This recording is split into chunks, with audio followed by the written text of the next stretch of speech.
linggo na lang, June 19 na, ang araw kung kailan nating ginugunita ang kaarawan ng ating pambansang bayani na si Jose Rizal. Bilang pag-alala sa ika-150 anibersaryo ng pagkapanganak kay Rizal, pinuksan ng Yuchengco Museum sa Makati City ang Rizalizing the Future, isang exhibit na nagpapakita ng buhay ni Rizal mula sa isang modernong perspektibo.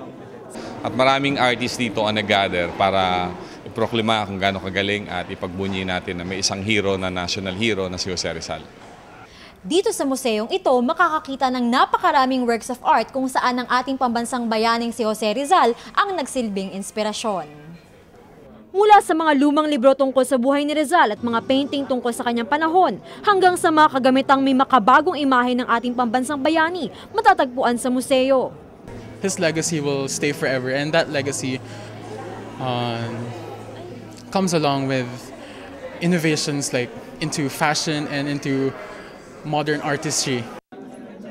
Siyempre, hindi mawawala ang mismong mga kagamitan ni Rizal noong nabubuhay pa siya, tulad na lang ng kanyang prayer book at violin.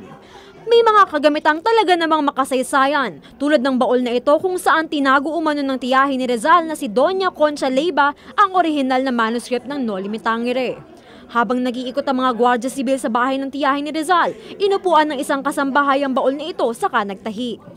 Siya yung first anti-corruption advocate dahil sa sinulat niyang Noli Me Tangere at saka yung El Filibusterismo na inilabas niya ang lahat ng sa palagay niya mali sa nangyayari during his time.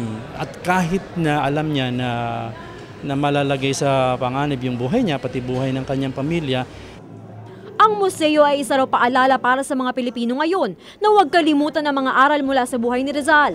Isang buhay na puno ng integridad, kagalingan at pagmamahal sa bayan.